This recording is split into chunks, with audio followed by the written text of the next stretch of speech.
नमस्कार दोस्तों, स्वागत है आप सभी का एक्स्ट्रा डे क्लासेस में। आज अपन ऐसे एमसीक्यूज पर चर्चा करने वाले हैं जो आपके रीट, पटवारी, एसआई, एएसआई या कोई भी अदर कॉम्पिटिटिव एग्जाम हो जिनमें पूछे जाते हैं। आज अपन ऐसे जनरल साइंस के एमसीक्यूज की बात करेंगे। सबसे पहला अपना एमसीक्यूज है सबसे पहला एमसीक्यूज है क्वेश्चन नंबर 1। निम्नलिखित में से किस तत्व की कमी से घेंगा रोग होता है? निम्नलिखित में से किस तत्व की कमी से घेंगा रोग होता है? तो कैल्शियम की कमी से इंसान में घेंगा रोग जो है वो हो सकता है। अगला क्वेश्चन है, पावर ट्रांसफर की कार्यप्रणाली का सिद्धांत किस नियम पर आधारित है? पावर ट्रांसफर की कार्यप्रणाली फैराडे के नियम पर आधारित होती है। अगला क्वेश्चन है, रडार सिस्टम में उपयोग की जाने वाली तरंगे किस प्रकार की तरंगों का उदाहरण है? रडार सिस्टम में उपयोग की जाने वाली तरंगे किस प्रकार की तरंगों का उदाहरण है? तो इसका आंसर होगा सूक्ष्म तरंगे। अगले क्वेश्चन की तरफ बढ़ते हैं। एक उड़ते हुए चक्के की प्रति सेकंड घूर्णन किससे मापी जाती है? बैरोमीटर, एनीमोमीटर, हाइग्रोमीटर या फिर स्ट्रोबोस्कोप? तो इसका राइट आंसर होगा स्ट्रोबोस्कोप। अगला क्वेश्चन है, निम्नलिखित में से कौन सा प्लाज्मोडियम परजीवी का वाहक होता है? निम्नलिखित में से कौन सा प्लाज्मोडियम परजीवी का वाहक होता है? तो इसका राइट आंसर होगा ए, यानी मच्छर जो है प्लाज्मोडियम परजीवी का वाहक होता है। अगला क्वेश्चन है, लोहे पर जंग लगना किस प्रकार की अभिक्रिया का उदाहरण है? तो हम सभी जानते हैं ये किसके कारण होता है, रासायनिक अभिक्रिया यानी केमिकल रिएक्शन के कारण होता है। अगला क्वेश्चन, पृथ्वी के घूर्णन की गति कितनी होती है? पृथ्वी के घूर्णन की गति 28 किलोमीटर प्रति मिनट होती है। इससे आगे बढ़े, निम्नलिखित में से किस वैज्ञानिक ने विकासवाद के सिद्धांत का प्रतिपादन किया था? निम्नलिखित में से किस वैज्ञानिक ने विकासवाद के सिद्धांत का प्रतिपादन किया था? उसका नाम था डार्विन। अगला क्वेश्चन है, चींटी के डंक में कौन सा अम्ल पाया जाता है? चींटी के डंक में आपका मेथनोइक अम्ल जो है वो पाया जाता है।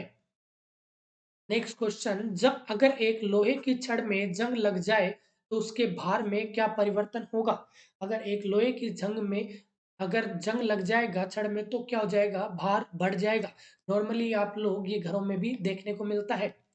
अगला क्वेश्चन, किस यंत्र के द्वारा सौर ऊर्जा को विद्युत ऊर्जा में कन्वर्ट किया जाता है या रूपांतरित किया जाता है? तो इसका आंसर होगा फोटोवोल्टिक सेल के द्वारा। इससे आगे क्वेश्चन, पृथ्वी के केंद्र पर गुरुत्वाकर्षण के द्वारा त्वरण का मान क्या होता है?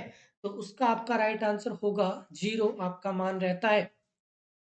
नेक्स्ट क्वेश्चन की तरफ बढ़ते हैं। कम तापमान को मापने वाले यंत्र को क्या कहा जाता है?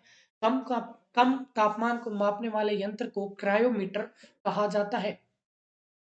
नेक्स्ट, मनुष्य के सुनने की क्षमता कितनी होती है? तो मनुष्य के सुनने की क्षमता 20 हर्ट्ज से 20,000 हर्ट्ज तक होती है। यदि निर्वात में लोहा, कागज, पत्थर के टुकड़े को एक साथ गिराया जाता है तो कौन पृथ्वी की सतह को सबसे पहले स्पर्श करेगा? तो इसका नॉर्मल सा आंसर है, जिसका ज़्यादा मॉलिक्यूलर वेट जितना होगा वो उतनी जल्दी आपका गिरेगा। तो इसमें आपका राइट आंसर होगा तीनों एक साथ। लोहा भी उसी स्पीड से जाएगा और कागज भी उसी स्पीड से और पत्थर भी उसी स्पीड से, क्योंकि निर्वात है। निर्वात में आपका जो गुरुत्वाकर्षण बल है वो सेम ही लगेगा। अगला क्वेश्चन है, निम्नलिखित में से कौन-कौन कांच का सबसे महत्वपूर्ण घटक होता है? तो इसका राइट आंसर होगा सिलिका जो है महत्वपूर्ण घटक होता है। पदार्थ का परमाणु सिद्धांत किस वैज्ञानिक ने दिया था? तो पदार्थ का परमाणु सिद्धांत जो है वो जॉन डॉल्टन नाम के वैज्ञानिक ने दिया था। नेक्स्ट क्वेश्चन है, वॉशिंग मशीन जो है घरों में जो यूज लेते हैं वो किस सिद्धांत पर कार्य करती है? तो वो अपकेंद्रीय सिद्धांत पर कार्य करती है। आघूर्ण बल की एसआई इकाई क्या होती है? आघूर्ण बल की एसआई इकाई न्यूटन मीटर होती है। अल्जाइमर रोग मानव शरीर के किस अंग को मुख्य रूप से प्रभावित करता है? तो अल्जाइमर जो डिजीज है वो आपकी मस्तिष्क से रिलेटेड है, तो उसी को क्या करेगा, ज्यादा प्रभावित भी करेगा। अस्थि मज्जा में रुधिर कणिकाओं के निर्माण को क्या कहते हैं? अस्थि मज्जा में रुधिर कणिकाओं के निर्माण को हेमेटोपोइसिस कहा जाता है। नेक्स्ट क्वेश्चन है, फ्लोरोसेंट लैंप में चौक के उपयोग का मुख्य उद्देश्य क्या होता है? फ्लोरोसेंट लैंप में चौक के उपयोग का मुख्य उद्देश्य विद्युत धारा के प्रभाव को बढ़ाना होता है।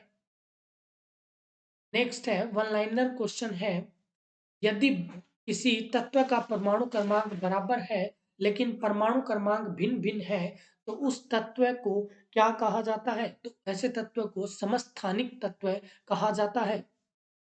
निम्न में से किन किरणों का उत्सर्जन रेडियो एक्टिविता के दौरान नहीं होता है? तो आप सभी जानते हैं अल्फा किरणें रेडियो एक्टिविता के दौरान डेवलप नहीं होती है। नेक्स्ट क्वेश्चन है, पीयूष ग्रंथि मानव शरीर के किस अंग में स्थित होती है? पीयूष ग्रंथि आपका पिट्यूटरी ग्लैंड नाम से भी इसको जाना जाता है, इसको मास्टर ग्रंथि भी इसको बोला जाता है। ये आपके मस्तिष्क में प्रेजेंट होती है।